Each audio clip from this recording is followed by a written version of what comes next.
no es posible que donde hay un hijo de Dios hay desorden. Otra vez se lo digo. No es posible que donde llega un hijo de Dios hay desorden. ¿Sabe por qué? Porque donde hay desorden hay tinieblas. La tierra estaba desordenada y vacía, y las tinieblas cubrían la faz del abismo. Es decir, la tiniebla genera desorden. Entonces yo te voy a preguntar, ¿cómo está tu orden? ¿Cómo está tu orden en todo ámbito, en todo aspecto? ¿Cómo está tu orden? Partiendo por el orden del cajón de los calcetines.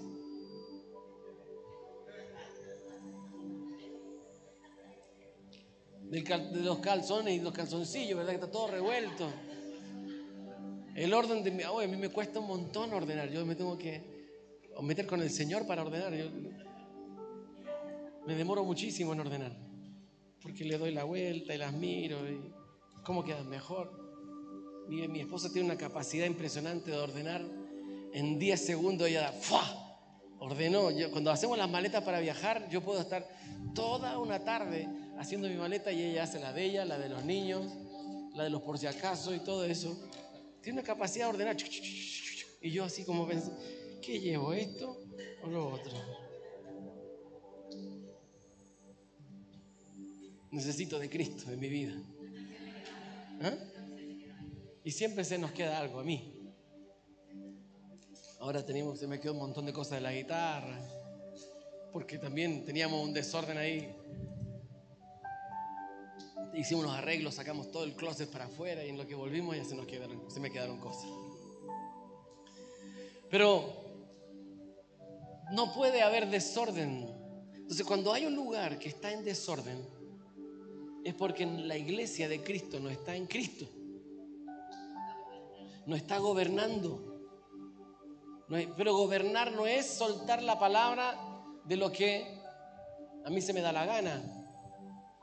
Porque justo hoy día necesitamos unas lucas porque vamos a ampliar la iglesia, entonces gobernamos que vengan la plata, ¿verdad?, a la iglesia. No, eso no es gobernar. Gobierno es traer orden, es traer justicia. Y si la iglesia está en injusticia, entonces la tierra sobre la cual la iglesia está plantada obedece a la impartición profética de la iglesia. La iglesia es profética. Si hay una iglesia desordenada, y no estoy hablando de cantar canciones o de la música que se escucha, eso no es desorden. Desorden significa no estar alineado con la voz del Espíritu Santo. Desorden es caminar fuera de la dirección del Espíritu, es caminar según mi propio parecer, según lo que yo pienso, según lo que yo creo y lo que yo estimo que es conveniente. Si hay un vocero, usted sabe lo que es un vocero, ¿verdad? Si hay un vocero que representa la voz del gobierno, y si de un día para otro se planta ahí delante de la prensa y comienza a decir las cosas que él quiere que pasen, sin representar lo que el presidente o el sistema de gobierno está soltando o diciendo, ese vocero está fuera de diseño y será removido porque no tiene autoridad, no está en pacto, no está conectado con la fuente de autoridad. Entonces necesitamos entender de que la iglesia tiene que estar conectada con Cristo. Y cuando hablo de estar conectada con Cristo, no me refiero a la oración que alguien hace un día domingo en una reunión evangelística, ¿verdad? Y que dobla sus rodillas y le dice, Señor, te entrego mi corazón, tú eres mi Señor, gloria, aleluya, y se va para afuera, pero saliendo de esta puerta para allá, sigue tomando sus propias decisiones, sigue eligiendo su propio destino, sigue de alguna manera teniendo su propio criterio para decidir qué es bueno y qué es malo. Cuando el hombre en el jardín del Edén come del fruto del árbol del conocimiento del bien y de la ciencia del conocimiento del bien y del mal, lo que hace es generar una medida. Hasta ese momento el hombre perfectamente sabía lo que era bueno y lo que era malo. Perfectamente, él no tenía ninguna duda, él sabía que todo le era lícito excepto eso. Había una sola cosa mala. Entonces cuando la serpiente le dice, y sabrás lo que es bueno y lo que es malo, en realidad le está mintiendo porque él sabía perfectamente lo que era bueno y lo que era malo. No tenía duda, lo malo era no hacer la voluntad de Dios. Lo bueno era obedecer al Señor. Él estaba íntimamente conectado con Dios y la voz de Adán era la voz de Dios a través de Adán. Entonces cuando el hombre toma el árbol del árbol de conocimiento, del fruto del árbol de conocimiento, ¿verdad? La vid falsa, ese fruto que no era lo que Dios dijo que no comiera, ¿verdad? Cuando él come de eso, lo que él hace en realidad es establecer un criterio personal, establecer una medida de orden según su propio parecer. Él dice, hasta ahora lo que es bueno y malo lo define Dios. Pero lo que yo quiero es decidir qué es lo que es bueno y es malo según mi parecer. Y se desmarca de la medida de justicia de Dios, se desmarca de la medida de orden de Dios y comienza a establecer un propio orden. Pero no es el orden del hombre, es el orden de cada individuo. Entonces entramos en un caos porque cada quien de los que estamos sentados aquí tiene un parecer y un criterio diferente. Entonces aquí hay muchos criterios para decidir qué es bueno y qué es malo. Para algunos algo es bueno y para otros eso mismo bueno puede ser malo. De los que estamos aquí, si yo hiciera un par de preguntas rápidamente nos daríamos cuenta que para algunos de ustedes algo es bueno. Por ejemplo, para ustedes salir de aquí a comer pizza es bueno. Para mí es malo, me hace mal. Entonces son criterios diferentes, son decisiones diferentes, son cosas distintas. Para usted tomarse una coca no tiene ni un problema, para un diabético podría ser su perdición.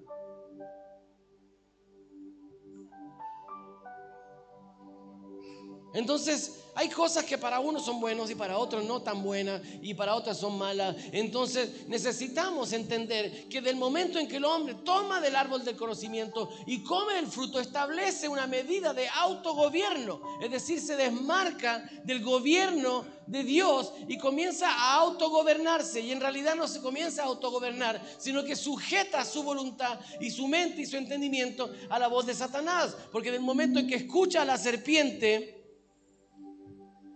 se sujeta a la serpiente. Del momento que le pone oído y le obedece, está generando una subyugación. Está diciendo, ya Dios no es mi autoridad, ahora mi autoridad es la voz de la serpiente. Y yo obedezco la voz de la serpiente. Entonces a partir de ese momento el hombre vivió contaminado, influenciado por la voz de la serpiente. Por eso es que cuando Jesús está en el huerto del Edén, es interesante porque el hombre cae en el huerto. Pero el hombre también se restaura en un huerto. En Getsemaní. Él está en el Getsemaní, ¿verdad? Padeciendo ese momento tan fuerte, tan duro. Ahí arrodillado, clamando al Señor. Arrodillado en ese lugar. Y dice, y vive la crisis, Jesús, la crisis del fruto. Y dice, Padre, si es posible, ¿qué dice? Pasa de mí esta copa, pero que no se haga mi voluntad, sino la tuya. ¿Qué estaba diciendo Jesús? Lo que estaba diciendo es, yo quiero hacer otra cosa. Yo quisiera no tener que beber esta copa, pero en este momento yo no estoy haciendo lo que yo quiero hacer. Yo estoy haciendo lo que tú quieres que yo haga. Eso es exactamente lo inverso que hizo Adán. Adán dijo: yo quiero hacer lo que yo quiero hacer. Jesús dijo: yo quiero hacer lo que tú quieres que yo haga. Entonces, ¿qué es lo que hace? Le devuelve el fruto a Dios, el fruto del árbol del conocimiento de la ciencia y del bien y del mal. Se lo devuelve, le dice: yo paso y me sujeto a tu voluntad. Por eso que Él es el postrer Adán, en donde todas las cosas son restauradas, en donde todas las cosas vuelven en orden. ¿Por qué? Porque Jesús se vuelve a conectar en un momento tan crítico, en donde su propia vida estaba siendo puesta en peligro. Él decide no tomar decisiones conforme a su propio criterio, sino que conforme al criterio de Dios. Jesús instaura y dice: yo tengo un criterio, yo quisiera que no fuera así, pero renuncio a mi criterio para que tú hagas, para hacer lo que tú quieres que yo haga. Es decir, le devuelve a Dios en el hombre el lugar de autoridad. Él siempre fue autoridad, pero en el corazón del hombre Él vuelve a poner a Dios como autoridad. Y es restaurado esto. Entonces, cuando Cristo establece esto y Él sube a la cruz y padece y es sacrificado por los pecados, es el sacrificado, ¿verdad? Y es derramado, inmolado. Entonces Él toma la autoridad y se levanta con el nombre que es por sobre todo nombre para gobernar. ¿Por qué? Porque tiene autoridad para gobernar. ¿Por qué tiene autoridad para gobernar? Porque renunció a su propio criterio y hoy día gobierna según la voz del Padre en Él. Jesús decía: lo que yo oigo al Padre decir, eso digo. Lo que yo veo al Padre hacer, eso hago. Es decir, Él se transformó en un espejo. Cristo se transforma en un espejo del Padre. Por eso es que en Corintios dice: todos nosotros, mirando a cara descubierta el rostro del Señor, vemos como en un espejo la gloria de Dios, la gloria del Padre. Por ejemplo, yo aquí estoy viendo en un espejo. ¿A quién? A mis hermanas de ahí atrás. Estoy viendo, de aquí veo en un espejo, ¿verdad? A Rodrigo, ¿verdad? Lo veo por aquí, por el espejo, y él me ve también ahí en el reflejo del cristal de la batería. Ese es Cristo. Cristo renunció a su propia imagen.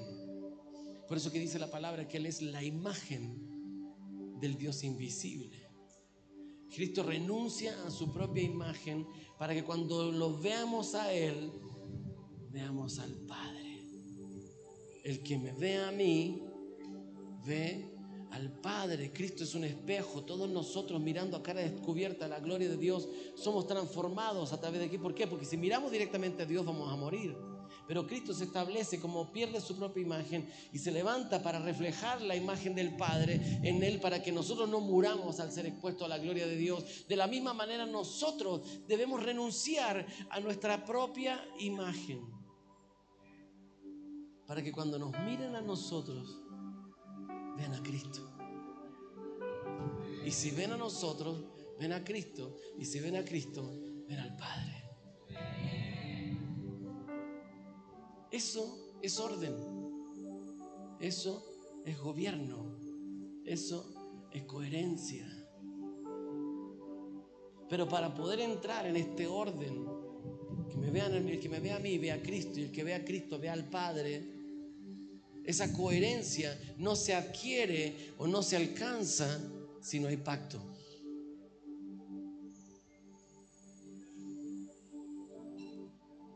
Porque mientras no haya pacto, entonces no hay unidad.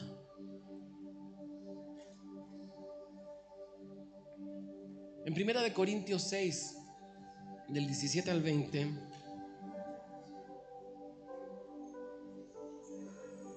dice lo siguiente: pero el que se une al Señor, un espíritu es con Él.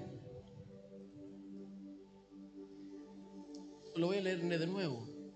El que se une al Señor, un espíritu es con Él. Huid de la fornicación. Todo pecado que el hombre cometa está fuera del cuerpo, pero el que fornica contra su propio cuerpo peca. ¿No sabéis que vuestro cuerpo es santuario del Espíritu Santo que está en vosotros, el cual tenéis de Dios y que no sois vuestros porque fuisteis comprados por precio? Glorificad por tanto a Dios en vuestro cuerpo. Es interesante que esto que está hablando aquí, a veces lo miramos simplemente como una fornicación carnal, sexual, pero aquí está hablando de la unidad con Cristo. El contexto de esta palabra es la unidad con Cristo. Por lo tanto, la fornicación no tiene que ver solamente con la fornicación sexual. Aquí está hablando de una fornicación espiritual.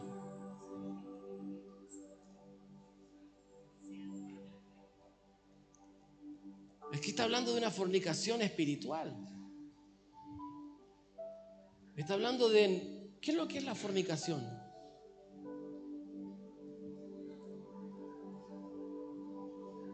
¿Qué es la fornicación? ¿Alguien me ayuda? A mí me gusta conversar. Así que no tenga miedo de decirme, yo pienso esto. ¿Qué es la fornicación?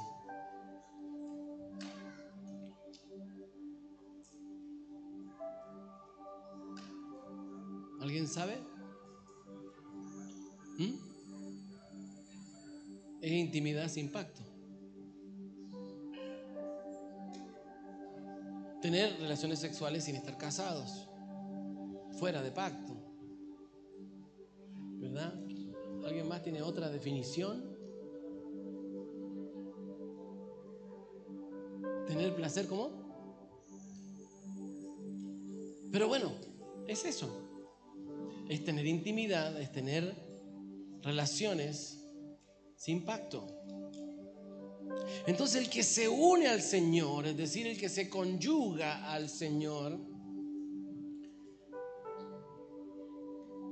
el que se hace uno con el Señor, es interesante porque esta expresión de hacerse uno la usa la palabra del Señor para la unión conyugal.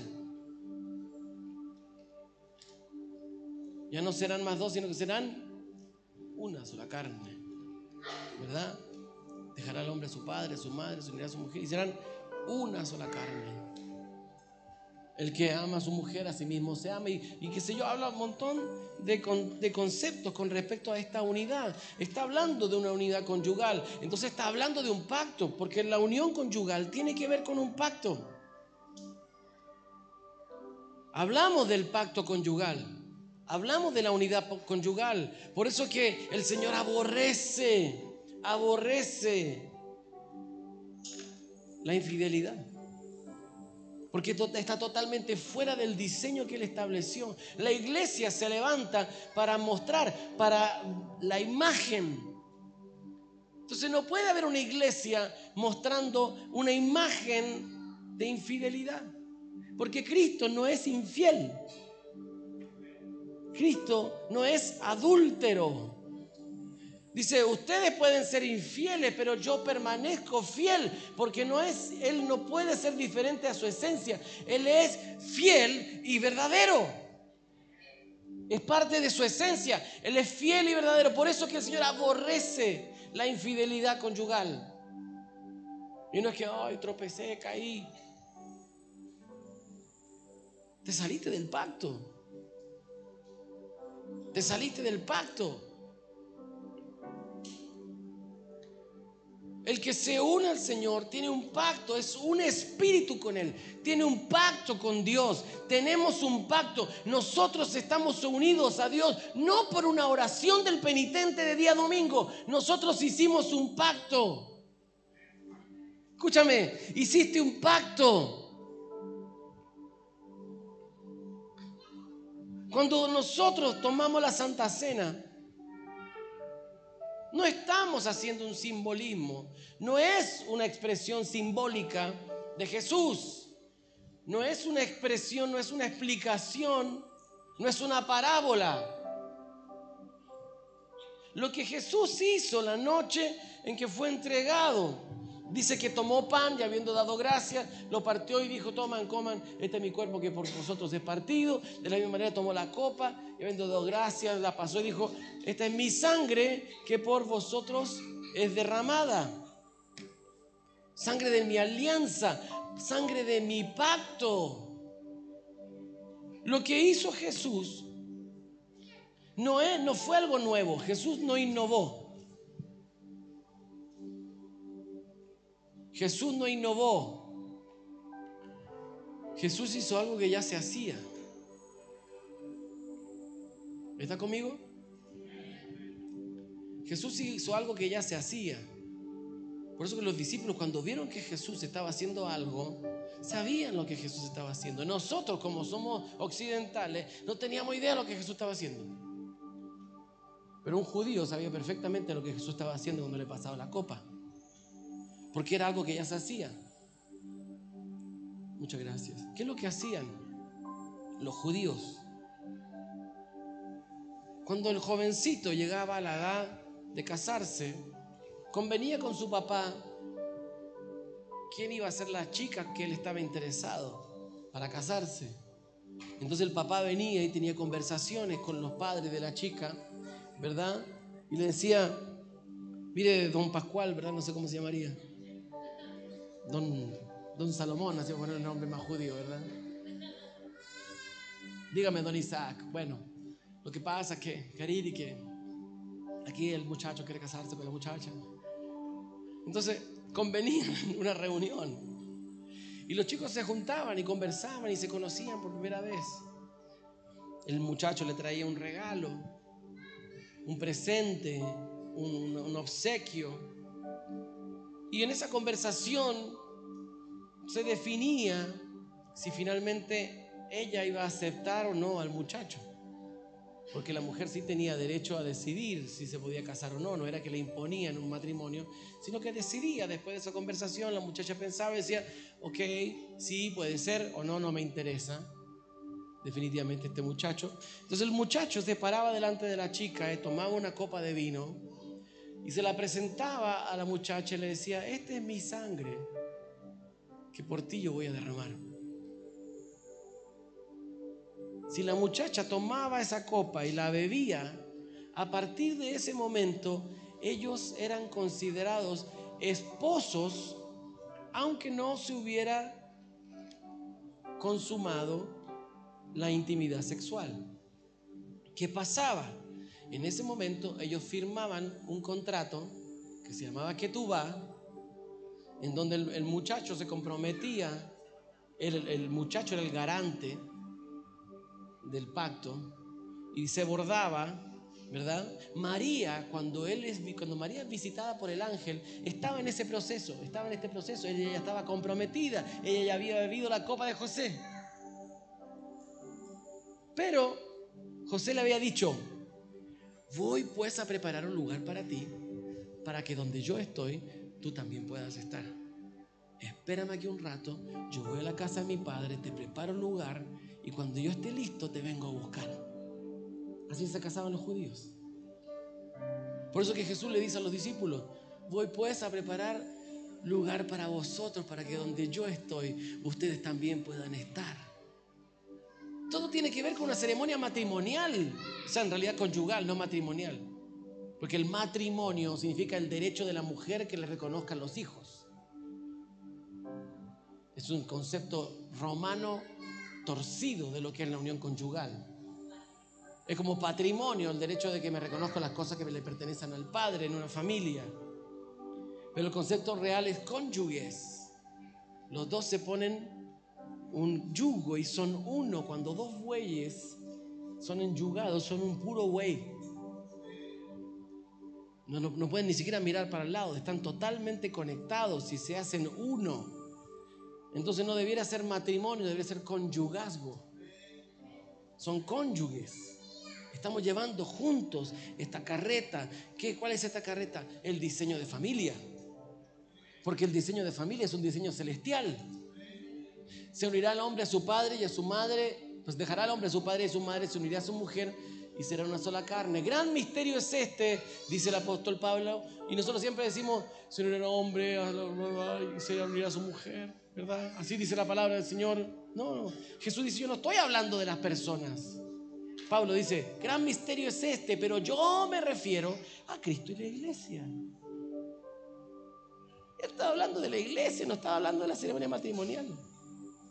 Cristo y la iglesia, Cristo se enyuga a la iglesia y se hace uno con la iglesia y se conecta y dice, yo soy tuyo y tú eres mía. Entonces Jesús, los discípulos, cuando ellos beben la copa de la aceptación, esa noche en el aposento alto, ellos se casaron, la iglesia se casó con Cristo. Y ahora Cristo, ¿qué es lo que va a hacer? Fue a preparar lugar para nosotros, para venir por nosotros y llevarnos a las bodas del Cordero. Que era el momento en que Cristo, en que el esposo y la esposa se hacían uno finalmente para consolidar el pacto conyugal. Pero hasta ese momento lo que los unía era un pacto. Hasta ese momento lo que los unía es un pacto. ¿Y qué es lo que es pacto? ¿Qué es lo que significa la palabra pacto?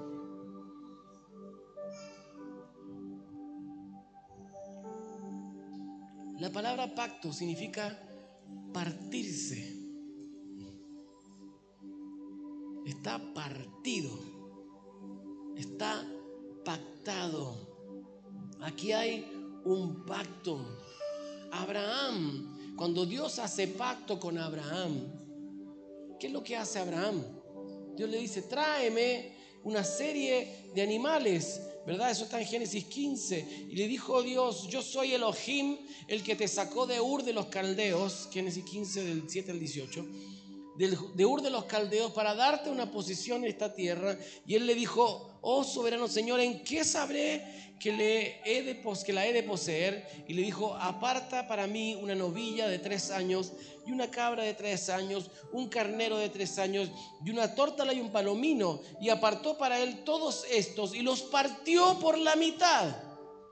Y puso cada mitad enfrente una de la otra, pero no partió las aves. Y descendían los buitres sobre los cadáveres, pero Abraham los ahuyentaba. Y estaba por ponerse el sol cuando un profundo sopor sobrevino a Abraham. Y aquí un terror de una intensa oscuridad se apoderó de él. Y fue dicho a Abraham, sabe por cierto que tu simiente será forastera en tierra ajena 400 años, y la esclavizarán y la maltratarán y la humillarán. Pero yo juzgaré a la nación a la cual servirán como esclavos, y después de esto saldrán con gran riqueza, y tú te reunirás con tus padres en paz, sepultado en buena vejez, y en la 4ª generación serán devueltos a ti aquí, porque aún no se ha colmado la iniquidad del amorreo.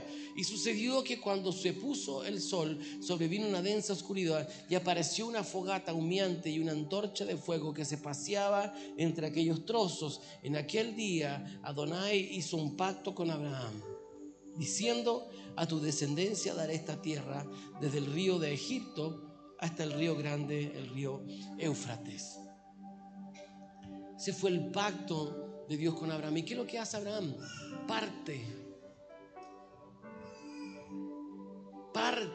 los animales y se pasea. Pacto también significa pasearse en medio de 2 pedazos de carne partido. Y dice que en este pacto estaban las 2 partes, y Abraham ahuyentaba las aves. Es decir, no solamente hizo un pacto, sino que protegió el pacto. Defendió el pacto para que no vinieran pajarracos ni pajarracas. Los pactos se defienden. Los pactos se defienden. Yo tengo un pacto, yo soy portador de un pacto. A mí no me convence cualquiera. Yo soy portador de un diseño celestial, por lo tanto soy un defensor del pacto que hice con mi esposa. ¿Por qué? Porque este pacto que yo hice con mi esposa es referente del pacto que hizo Cristo con la iglesia. Entonces, como la iglesia es profética, si tenemos una iglesia infiel, estamos diciéndole al mundo, esta es la medida de Cristo para esta nación. Esta es la medida de Cristo para la tierra. Entonces la tierra aprende ¿de quién? Aprende de la iglesia, porque la iglesia es vocera oficial. Si un vocero oficial está diciendo está permitido la infidelidad, entonces la tierra va a ser infiel a Dios. Pero cuando se levanta una generación justa, una generación de pacto con Dios, y se levanta en la tierra para proclamar no solamente con la voz, sino que con palabras, con acciones, con verdades, y se para a decir, hay una generación que es fiel al único Dios verdadero, y hoy día levantamos una señal de pacto. Entonces la tierra empieza a responder a Cristo. ¿Por qué? Porque el gobierno viene a través de una generación justa, no corrupta. Si los voceros son corruptos, la nación será corrupta. Si los gobernantes son corruptos, la nación será corrupta. Si se levanta la iglesia en justicia, por cuanto hemos perdido nuestra propia imagen y estamos reflejando la imagen de Cristo, la imagen del Padre, entonces la tierra comenzará a responder a la justicia. Y el gobierno del Señor comenzará a sobreponerse a todo gobierno falso sobre la tierra. A nosotros no nos gobiernan los políticos. No debiera importarnos el gobierno de turno. No, mi esperanza no está en los de acá o los de allá. Mi esperanza está en Cristo. Y yo soy portador de una medida de gobierno porque estoy en pacto con Él. Yo me hice uno con Él y la esposa que bebía la copa de la aceptación, a partir del momento que bebía la copa de la aceptación, ella podía representar a su esposo, a su marido en cualquier asunto, podía firmar cualquier tema en nombre del marido por cuanto ellos eran considerados uno. Por eso es que la iglesia puede representar a Cristo, porque somos uno con Él en el pacto. Ahora, ¿cuándo un pacto es injusto? Cuando solo se parte uno.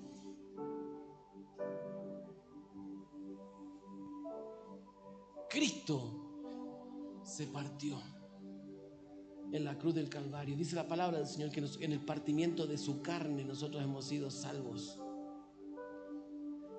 Él se partió, Él se rasgó, Él se abrió, pero a la iglesia le toca partirse, le toca rasgarse, le toca abrirse, porque si no, el pacto es injusto. Porque si los dos no se parten, entonces hay un pacto injusto.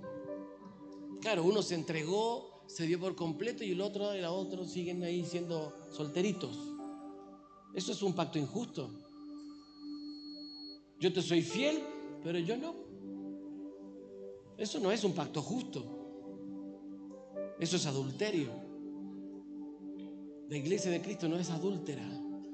La iglesia de Cristo se rasga, la iglesia de Cristo se parte, la iglesia de Cristo se entrega en esta unidad de pacto, que no es un pacto solamente es la vida siendo derramada. Cristo derramó su vida en el altar del pacto del Calvario. La iglesia también se rasga, la iglesia también se entrega, la iglesia también se da por completo.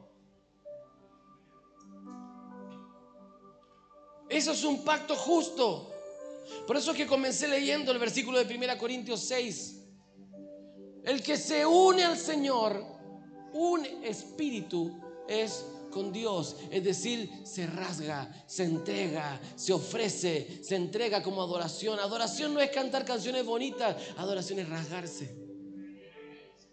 Si no hay un rasgamiento, si no hay una entrega, si no hay un darme por completo, no hay amor. Y no hay pacto. Porque amor es darse, amor es entregarse, amor no es demandar, amor no es querer, amor no es atraer, amor es entregarse, darse, ofrecerse, sacrificarse.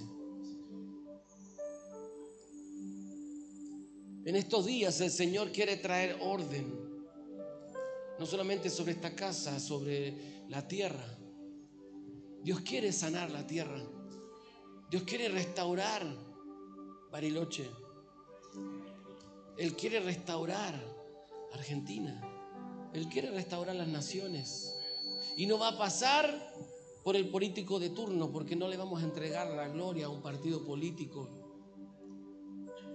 La sanidad de esta tierra vendrá por Cristo y porque hay una iglesia que se rasgó y se partió para hacerse uno con Él, para no tener criterios personales, para no tener una opinión personal, sino para decir: yo quisiera, Dios, hacer muchas cosas, pero que no se haga mi voluntad, sino la tuya. Yo quisiera actuar de esta manera, yo quisiera decidir, yo quisiera tomar la justicia en mis manos, yo quisiera, pero que no se haga mi voluntad. La iglesia de Cristo originalmente vivía dependiendo de la voz del Señor. Por eso que la palabra de Dios dice: nos pareció bien a nosotros y al Espíritu Santo apartar a Bernabé y a Saulo, por ejemplo. Era una comunión, era un partimiento. Jesús lo enseña cuando parte el pan. Esto es pacto, es partirse, es entregarse, es beber el uno del otro. Que yo puedo tener todo de Cristo y somos felices, decimos amén cada vez que dice: todo lo de Cristo está disponible para ti, y tú dices amén, ¿o no? Pero todo lo tuyo está disponible para Cristo. Todo lo de ti está disponible para Cristo. Porque si no es así, esto es un pacto injusto. Esto es adulterio espiritual. Si Cristo no tiene todo de mí, entonces yo soy un adúltero. Soy un fornicario que quiere tener intimidad fuera del pacto. Quiero lo bueno de Dios, lo rico de Dios, lo agradable de Dios, la abundancia de Dios, los placeres de Dios, pero yo no me entrego, yo no me rasgo, yo no me doy. Él no tiene acceso a mí, yo sí tengo acceso a Él. Y finalmente me quedo con lo que me beneficia de Él, pero yo no le entrego mi nada. Eso en algunos lugares del mundo se le llama prostitución. Y en vez de mirar la iglesia católica como la gran ramera, debiéramos pensar: la gran ramera es la que quiere tener intimidad para quedarse con beneficios y no entregar nada.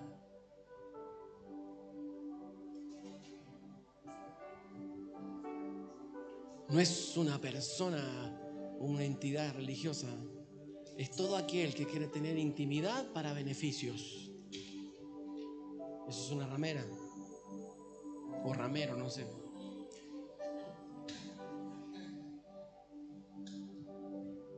Para no cargar la mata para un soldado. La iglesia de Cristo es pura, es sin mancha, es de pacto, se entrega. Así como tiene acceso a todo de Dios, Dios también tiene todo acceso de ella y se entrega en amor. Señor, aquí tienes mi vida, mi tiempo, mis fuerzas, mis días, mis recursos.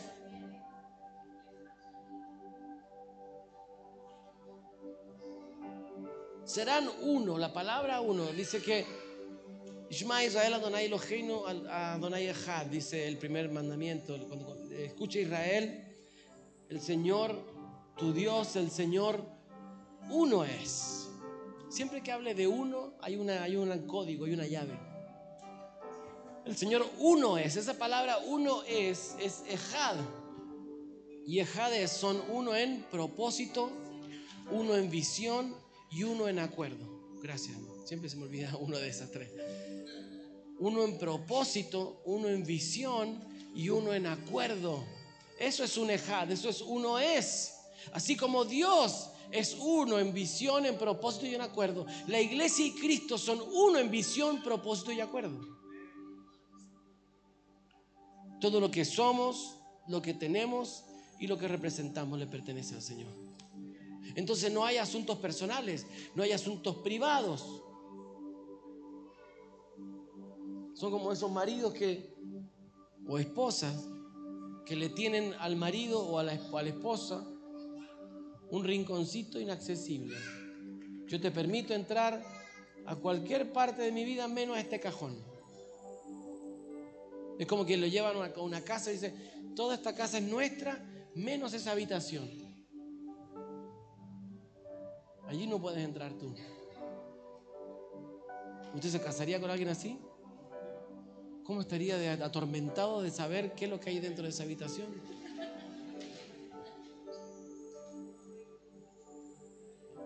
Cristo no puede no poseernos por completo. ¿Saben lo que es lo lindo de la intimidad conyugal?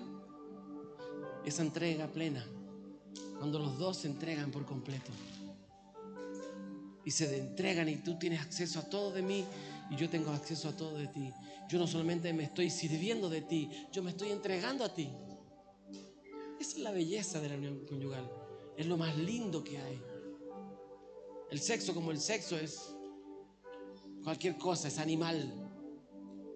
Pero la intimidad conyugal, cuando hay esa entrega, ese derramarse, es decirle a mi esposa: yo no te niego nada, todo lo que quieras de mí está para ti, está disponible, accesa, toma cuando quieras que tú necesites de mí, aquí estoy. Así también cuando yo necesite de ti, ahí estás, y somos uno y nos compenetramos y no hay cajones, no hay habitaciones escondidas para ti.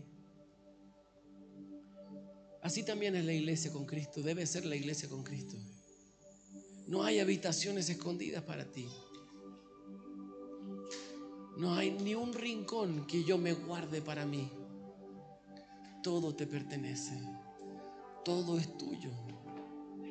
Cuando la iglesia tiene ese nivel de compenetración con Cristo, entonces tiene acceso a todo lo de Cristo para gobernar la tierra. Tiene acceso a toda la sabiduría, a todas las riquezas, a todo el poder, a toda la autoridad, cuando no nos negamos a Él. Por eso que la adoración cumple una función tan importante, porque en la adoración, o lo que llamamos adoración, en estos tiempos de entregarnos a Él, le abrimos puertas, y le abrimos puertas, y le abrimos puertas. Entra aquí, y el Señor dice: dame esa parte que... Y ahí lo sacrificas y lo rindes delante de Él, y Él tiene acceso a más profundidad en ti. Y luego Dios te dice: dame ahora esa parte. Oye, esa parte yo no quería entregarla. No importa, aquí está, yo te la entrego. ¿Quieres eso? Ahí está para ti. No te lo niego, porque yo amo entregarme a ti. Yo amo el darme. Yo amo el que tengas acceso a todo de mí. No te niego nada. No te niego nada. Entonces Jesús te dice: yo tampoco te niego nada. Tienes acceso a todo de mí. Mi corazón, todo lo que yo soy, lo que tengo y lo que represento, está para ti. Y la iglesia comienza a ser la representante oficial de Cristo en la tierra. Antes de eso no se liberan los fondos. Antes de eso no se libera la autoridad. Pero cuando la iglesia se alinea en el pacto y entiende que tenemos un pacto con Dios y que le pertenecemos a Él, y que mis decisiones no pasan por mí, yo no puedo decidir esto, yo lo tengo que consultar con Él. Él tiene que hablar a través de mí. ¿Por qué? Porque yo le pertenezco a Él. Yo soy del amado y Él es mío. Tengo un anillo aquí que nos compramos en Israel con mi esposa, y dijimos: vamos a tener este anillo los dos. Y está escrito aquí: yo soy de mi amado y mi amado es mío. Ella también lo tiene. Yo soy de Cristo y Cristo es mío. Yo soy de Él y Él es mío. Estamos completamente los dos rasgados. Él tiene acceso a todo de mí y yo tengo acceso a todo de Él. Y este pacto se defiende. Este pacto se defiende aún en medio de la densa oscuridad. Dice que vino una densa oscuridad terrorífica, pero Abraham permaneció, y dice que cuando él estuvo más oscura la densa oscuridad, Dios mismo comienza a defender el pacto y se pasea como una antorcha encendida en medio de esta unidad. Cuando Cristo y la iglesia están intrínsecamente unidos y entregados, entonces el fuego de Dios comienza a pasearse en medio de esta unidad. El fuego de Dios no son cultos encendidos. El fuego de Dios no solamente es tener cultos avivados o evangelísticamente fervorosos. El fuego de Dios se pasea en medio del pacto. La antorcha de Dios se pasea en medio del pacto. Cuando hay una iglesia que permanece en pacto con Dios, entonces el gobierno de Dios se establece sobre una región. Creemos profundamente y hemos conversado en estos días que lo que Dios quiere es soltar una medida de justicia sobre la tierra. Dios quiere soltar una medida de justicia sobre esta tierra polvorienta, llena de Adán. Él quiere traer su juicio para hacer reverdecer lo que estaba seco, para traer vida a lo que estaba muerto, para traer justicia, paz y gozo en el espíritu a todos esos lugares donde había impiedad, donde había inequidad, donde había injusticia. Pero se tiene que levantar una iglesia justa, una iglesia que se entregue así como Cristo se entregó, una iglesia que se dé así como Cristo se dio. En estos días el Espíritu Santo va a soltar una voz con respecto a esto. El eslogan de la conferencia del aniversario es un solo espíritu.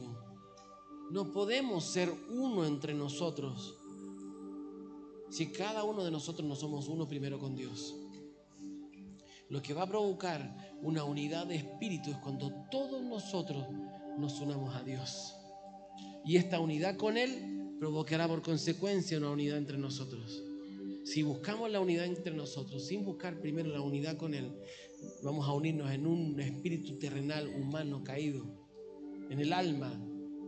Pero cuando nos unimos a Él y nos hacemos uno con Él, todo el que se une a Él es uno con Él. Por consecuencia, soy uno con el otro. Quiero que podamos orar en este día y permitirle al Señor que vengan estos días a rasgarnos.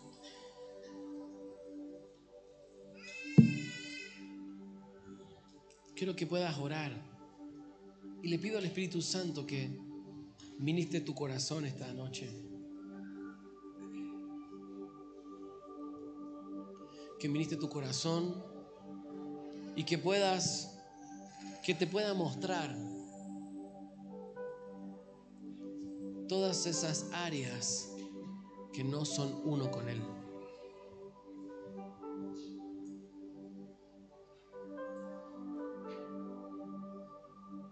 Todas esas áreas que no se han unido a Él y que todavía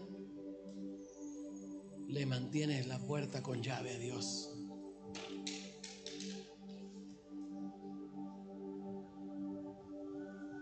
En la unidad conyugal, una de las cosas que sucede en la unidad conyugal es la desnudez. Si no hay desnudez para con Dios, no hay unión conyugal, no hay pacto.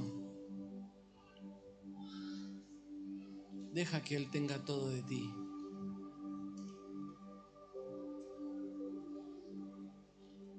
En estos días habrán conyugazgos, habrán cónyuges que comenzarán a tener conversaciones en donde se dirán: ¿sabes, mi amor? Tienes acceso a todo de mí. Yo había tenido puertas cerradas por miedo, por tradición,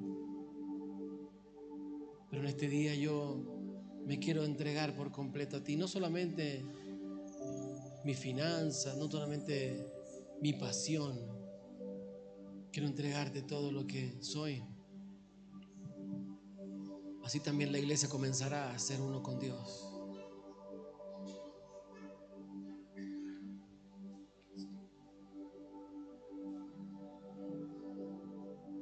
Preséntate delante del Señor en desnudez.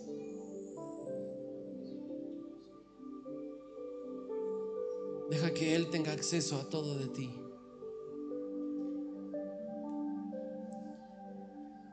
Deja que Él tenga acceso a todo de ti.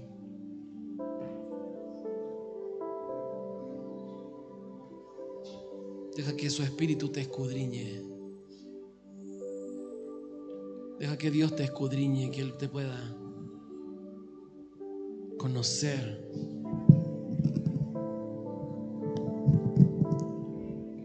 Qué interesante que la palabra tener intimidad en la Biblia significa, se dice conocer. Y conoció a Abraham, y conoció José a su esposa, y conoció, refiriéndose a la unidad conyugal, al pacto conyugal, a la intimidad sexual. Porque Dios tiene que conocerte por completo. No des por hecho que Dios te conoce. No des por hecho que Dios ya tiene todo de ti. Porque decimos, si Él es omnisciente, Él debe conocer, Él puede saber muchas cosas de ti. Pero conocerte es solamente cuando hay una entrega completa.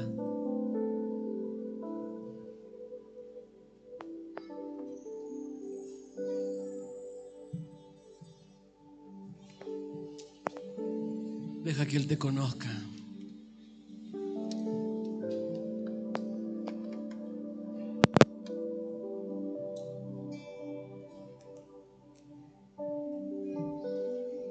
Deja que Él te conozca.